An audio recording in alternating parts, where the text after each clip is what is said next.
पुण्यात्माओं, आप तो बालक हो। परमात्मा के जो प्रयत्न थे आज से सन 1398 से सन 1518 तक 120 वर्ष तक, ये दास उनमें से गुजरा है अब वर्तमान में। और दास को तो 20 वर्ष ही हुए हैं। 20 वर्ष में कितना संघर्ष देख लिया इस सच्चे ज्ञान को आप तक पहुंचाने के लिए। 21 महीने जेल भी रहना पड़ा निर्दोष को। झूठे लोगों ने अफवाहें फैलाकर, झूठे मुकदमे बनवा के मेरे साथ आपके 30, 40, 50, 60 भक्तों को भी यातना भुगतनी पड़ी आपके लिए, ताकि आप तक ये ज्ञान किसी तरह पहुँचे। और फिर भी गांव गांव में, नगर नगर में जो दास ने प्रचार किया, वहाँ कितना संघर्ष और कितने यातनाएं झेलनी पड़ी। 20 वर्ष से मैं परिचित हूँ और जो 120 वर्ष रहे उनके साथ के हुआ था। आपके लिए भटक रहे हैं, वो आपके पिता हैं।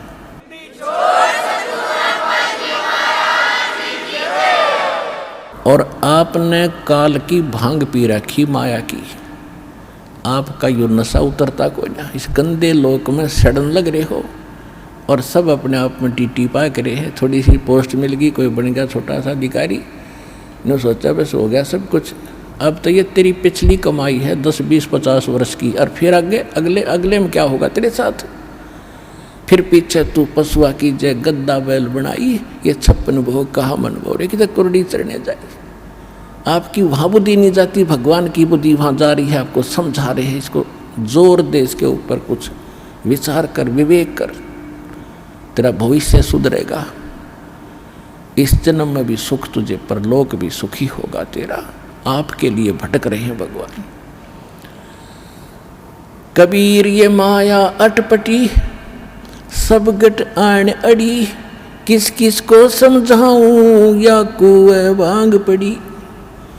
21 ब्रह्मांड में यह भांग डाल रखे इस कुएं में। जिसने इसका जल पी रखा, सब एक जैसी भाषा, एक जैसे विचार और एक जैसी गतिविधि रखते हैं।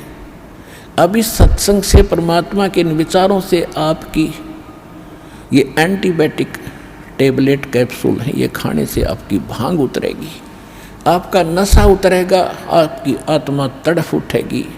अरे तेरा गजब जुल्म कर रहे हम अपना हित भी नहीं देख रहे, पर हित की तो बात बहुत दूर है। जब हम अपना हित देखेंगे तब हम परहित भी कर सकते हैं। जब तक हम अपना हित नहीं देख सकते तो हम परहित नहीं कर सकते थे। कितनी बात बना लें। आज आप देख रहे हो जिन आपके भाई बहनों ने अपना हित देखा कि हम कल्याण करवाएं, अपना भक्ति करें, और उनके घरों में कितना सुख, और फिर वो परहित कर रहे हैं। यहाँ देखो आप आते हो, आपके लिए बिछे बिछाए मैट मिलते हैं, बनी बनाई रोटियां मिलती हैं, चाय तैयार मिलती है, प्रसाद तैयार मिलता है, हलवा तैयार मिलता है, खीर तैयार मिलता है। ये परमार्थ करना सीखेगा जिसने अपना हित सोच लिया कि मेरा हित इसमें है। अपने पेट के लिए तो हमारे दादे परदादे मर गए, 100 वर्ष धक्के खा के भटक गए, यो पेट पूरा ना हुआ। और जब हम परमार्थ करेंगे, जब देखना अपना भी हित होगा और पूरे विश्व का भी हित इसी में होगा।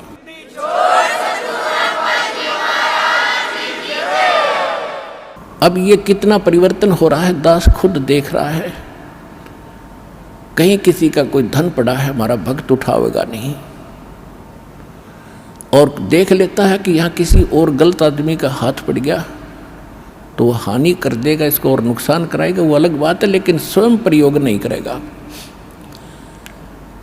एक भक्त बता रहा था कि एक व्यक्ति के कोई जा रहा था, व्यापारी था, उसके 3 लाख रुपए गिर गए, एक थैला था, और मैं पीछे पीछे आ रहा था। मैंने वो थैला उठाया और देखा, किस्मत पैसे हैं भाई।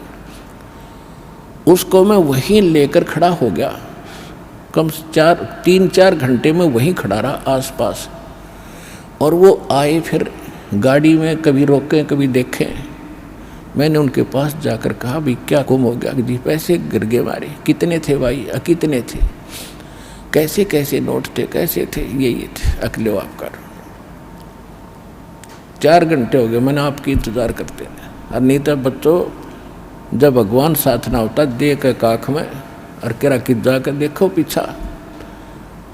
तो दास चाहता कि ऐसा जमाना आवे और ये पता चले कि भगत ऐसे होते हैं, और फिर भगवान कितना प्रसन्न होगा आपसे। तो इस प्रकार हमने एक साधु भक्त और साधुता में आना पड़ेगा, हमने मन जीती बनना पड़ेगा। कहे कबीर और सब दुखी एक संत सुखी मन जीती हो। आप मन जीत के न्यू मन जीता जाएगा भगवान के ज्ञान से। जैसे अज्ञानता में अनजान बालक विष पड़ा हो, चाहे कितना पड़ा हो, पूरा खा जाएगा। और जब उसको पता चल जाएगा विष का एक कण कण भी कहीं गिरा हो और ये पता हो कि ये विष है, उसको छुए नहीं का, उसको तो मिट्टी में दबाओगा, नीचे कोई और भी ना खा ले। जैसे किरका जहर का रंग होरी हो, कहो कौन तिस खावे राम रंग होरी हो। अब क्या बताना चाहते हो कि तुम होरी माने खुशी मना रहे हो और करो खाओ जहर सारा दिन, दूसरों की बुरी सोचो, बुरी नीत रखो, रिश्वत लेते हो, फलान मिलावट करते हो, और तुम होरी मनाने की भी इंतजार कर रहे हो, खुशी की आशा करते हो। ये ऐसे आपके घर में होरी यानी खुशी नहीं हो सकती। होरी कैसे होगी? जैसे किरका जहर का रंग होरी हो, किरका माने कण, और कहो कौन तिस खाव राम रंग होरी हो, कि जिसने नो पता लगा जहर है फिर कौन खाओगा। और फिर देखियो इस राम रंग परमात्मा की तरफ से आपको कितनी होरी यानी खुशी मिलेंगी। तो फिर हमें ये जहर दिखाई देगा और 100% वैसे हम किसी का दूसरा के में लेते हैं। जैसे हम दहेज लेते हैं, अब गरीब आदमी अपनी बेटी को पराई करने के लिए, सामने वाले उस भेड़िए का मुंह बंद करने के लिए चाहे कुछ भी करना पड़े, बेटी पराई करनी है, ऐसी समस्या उसके सामने होती है। और वो व्यस खा रहा, उसको पता नहीं, और वो दुख पाकर आत्मा मोस के कहीं से कर्जा उठा कर बेटी पराई करता है। अब हमने ये प्रतिज्ञा करनी है कि ना दहेज लेंगे ना देंगे, चाहे ब्याह हो चाहे ना हो। और क्यों कैसे ना होगा? वाह भाई वाह, भगवान ने संस्कार जोड़ रखे, उसने मिटा कौन देगा?